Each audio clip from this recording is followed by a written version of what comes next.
ত্রিশকান্তি যে এখানে আমার প্রায় 25 থেকে 30 লক্ষ টাকার মতো ক্ষয়ক্ষতি হয়েছে। এটা আমি নিঃস্ব হয়ে গেছি একদম।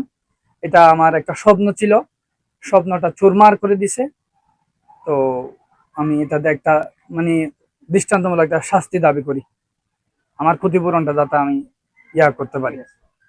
জীবন মধ্যে তো আমরা হরদিন ন দেখি আর বুদ্ধি অবস্থার মধ্যে হরদিন জীবন প্রথম পাস করোনা বেড়ে যায় আর হরদিন ন দেখি দিয়ে পুরো ওষুধ মারতে আজ প্রথম বাজারে পুরো মানে গন্ধে পুরো ঠিকানা যায় তো আর এবার তুমি হরদিন ন দেখিও এই প্রথম পাস দেখিতে মারিবার মধ্যে ধর হাম করছে জিনিস যে করছে জিনিস কিন্তু ভালো না করে কিন্তু বেশি মারিয়ে দিয়ে জিনিস করছে বেশি খারাপ করে পুরো পরিবেশ তো পুরো মানে দূষিত করে দিয়ে ওরা গন্ধ এরা ওরা বাড়ির মধ্যে পুরো ঠিকানা যায় এখন আর মাছ ঘুরতে বেগ মরা মরা বেগ মশা গন্ধ মাছ বেগ এখন ড্রাম ড্রাম তুলে মারে বেগ গর্তের মধ্যে বেগ ফালাই দিয়ে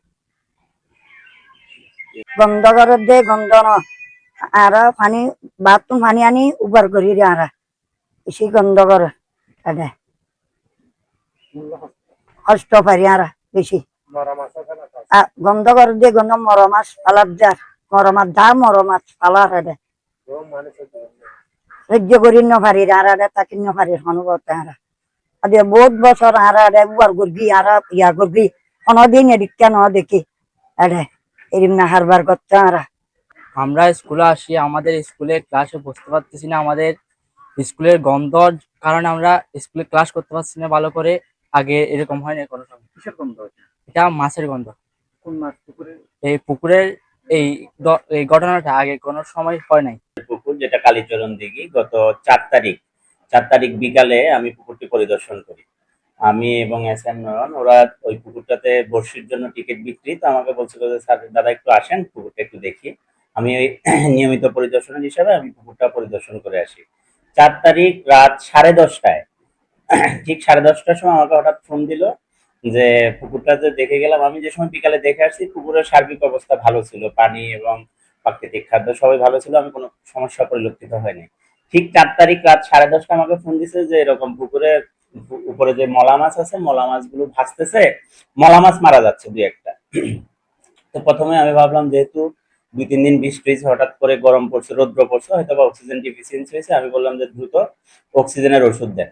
ওদের কাছে অক্সিজেনের ওষুধ ছিল, অক্সিজেনের ওষুধ দিছে এবং আমি বললাম যে পানি একটু নাড়াচাড়ার ব্যবস্থা করেন। পরে কিছু সময় পর আবার ফোন দিছে যে এখানে বড় মাছও হয়ে যাচ্ছে, মাঝখান থেকে বড় মাছ দুর্বল হয়ে হয়ে কিনারের দিকে চলে আসতেছে এবং ভেসে যাচ্ছে।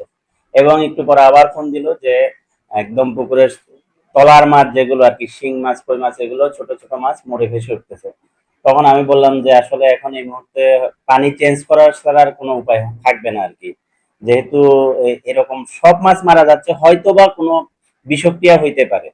বিষক্রিয়া ছাড়া আসলে সব মাছ কখনো এভাবে মারা যায় না। তো আমি আজকে পরিদর্শন করলাম, আজকে দেখলাম এখানে অক্সিজেনের পরিমাণ অনেক কম এবং পুকুরে যেটা গিয়ে দেখলাম সব মাছ ভাসতেছে, বিশেষ করে ছোট মাছগুলো, পুঁটি মাছ, তারপরে খুলসা মাছ, শিং মাছ, এগুলো দেখলাম সব ভাসতেছে, সাথে সাথে কাপ জাতীয় যে মাছগুলো আছে এগুলো ভাসতেছে।